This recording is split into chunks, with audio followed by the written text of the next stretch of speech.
Okay, so it's great to be here. I think the last time I was here was 11 years ago for celebration. Dave make a joke because I used to come back whenever there was a food afterwards, and then I'm here again, Dave. So thanks for having me. It's really a pleasure to be here and talk this morning to you. Yeah, we're thinking about the Olympics, okay? Now, I know those who maybe don't like sport, you have to like the Olympics, you do. It's over 200 countries, over 10,000 athletes from all over the world who have trained for 4 years to come and be the best person who can jump really far, or maybe they can run really fast, or they can jump really high, or they can hit a hockey ball really hard. Okay, so really simple things, but they've trained for 4 years towards each Olympics to be the person that goes for that gold medal.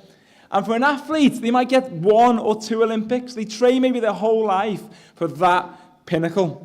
Okay, there's 32 different sports, over 300 different events, and this year there's 4 new sports. One of them is breakdancing.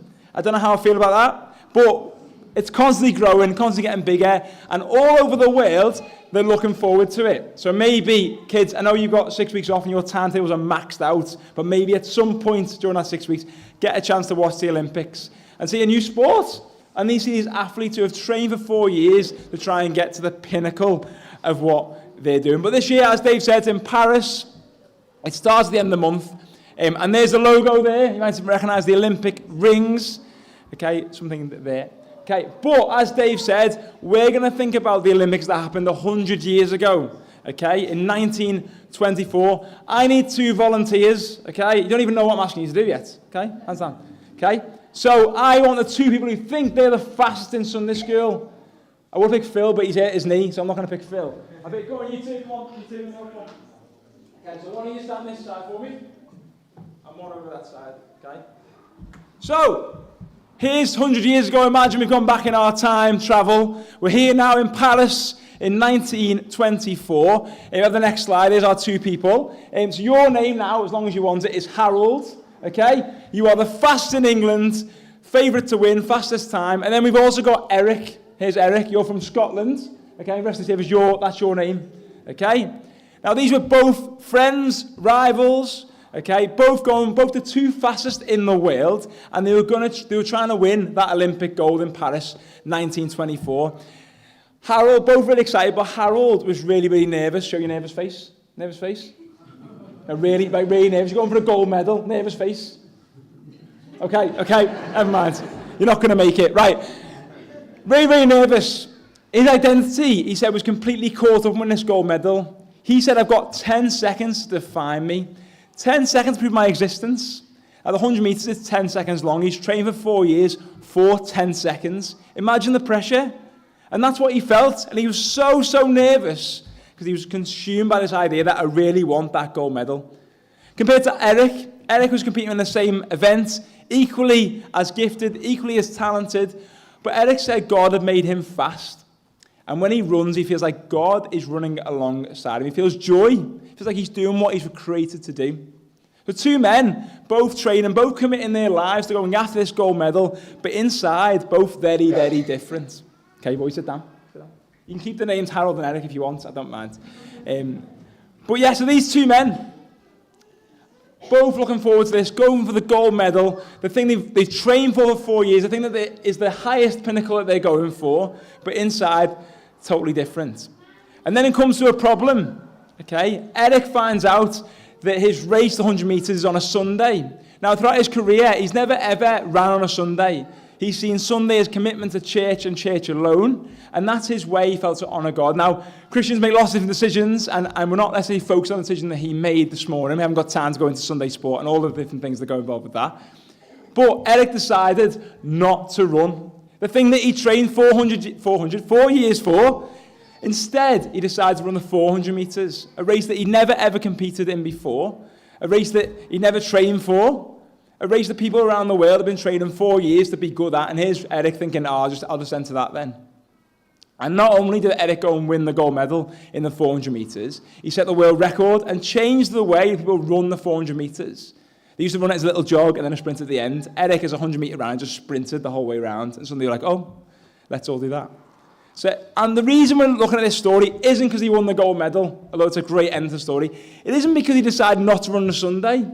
It's back to the first thing where he said, actually, my identity isn't in what I'm doing. Okay, there's a quick video here that's going to play, which tells the story in a nicer way, and then we'll think after that story how that links to the question Dave asked us at the start of what is the prize. Let's watch this video together.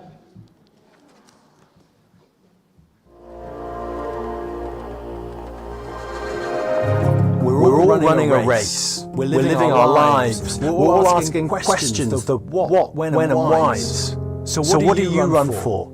For what do you live? Do you live every day knowing life is a gift? Let me tell you a story of two great running men, a tale that's been told again and again, both asking the same questions, the ones we all ask. Who am I? Do I matter? What is my task? Harold, a sprinter with worry and doubt, saw gold as the answer, what life was about. 10 seconds to win, 10 seconds to show his purpose and worth for the whole world to know. And when, with a roar, he claimed the gold prize, he thought, why so low when the cheering all dies? The other runner, called Eric, knew from where his gift came. He ran not for glory, nor status or fame. God made me fast. I've been fast since a boy, and when I run, I feel God's joy. At the Olympics in Paris, Eric faced a conundrum. He was scheduled to run on a Sunday, a problem. That one day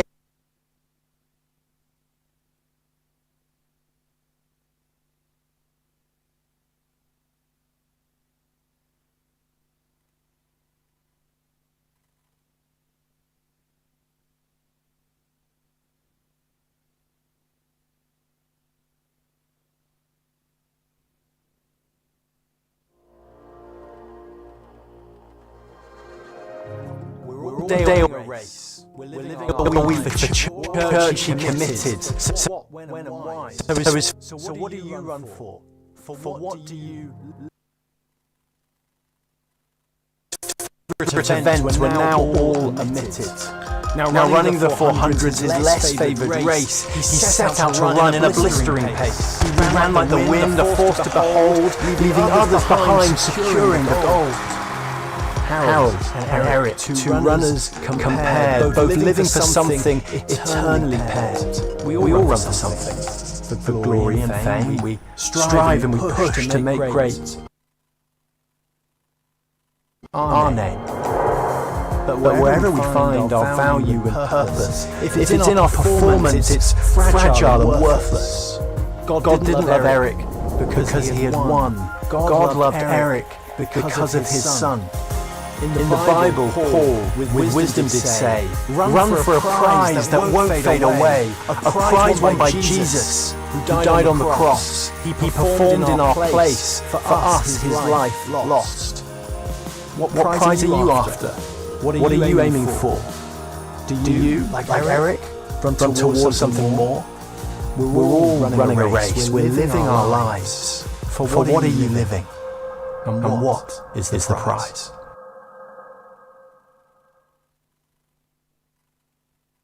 Prize. So both men I'm sure trained every day, committed their lives to winning that gold medal, but we said both of them are running for different things. Got Harold there running for that gold medal, everything he wanted was in that gold medal. Compared to Eric, who knew his identity, knew that God had made him fast, and therefore he wanted to run in a way that glorifies God. His identity wasn't wrapped up in his performance, instead it was wrapped up in who he was in the image of God. And the video told us that Jesus' death and resurrection means that he had that secure identity with Christ, that nothing could separate him from that, whether he won or lost. And Eric knew that. And that is why he was able to run in a way as that. And this verse sort of helps us think that through. It says that you know that in a race, all the runners run, but only one gets the prize. So run like that. Run to win. All those compete in the games use strict training. They do this with win a crown. That crown is an earthly thing that lasts only a short time, but our crown will continue forever. So you see, Eric wasn't running for just that gold medal. He was running for something greater. He was running to be able to give God the glory that he felt like God deserved. That God made him fast. That was the prize that he's running on, more than gold.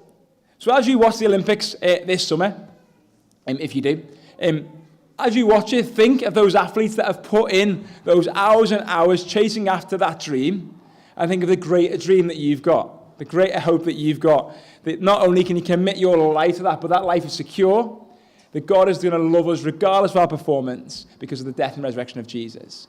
It's a great truth. If you want to know more about that, there's a book at the back which talks about the Eric Liddell story even more and goes into greater depth. There's also a little track that maybe you've got sport and friends that go, you know what, actually, they love thinking about sports people, sports stories. Might be great to take a few of them, give them to them. Talk again about how we look at Eric's story, and we're not going, oh, how amazing is Eric? We're looking to see how amazing is the God that Eric was able to put his trust in. That actually, he knew his identity was secure. With the highest pressure, for that 10 seconds, for that gold medal, he was able to live securely in the freedom that God had saved him and done that as well.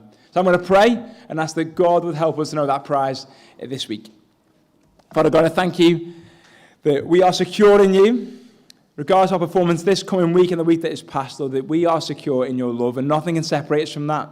And that will help us to live in response to that, help us to live a life of worship to you, using the gifts, abilities, opportunities that you give us to give you glory in all that we do.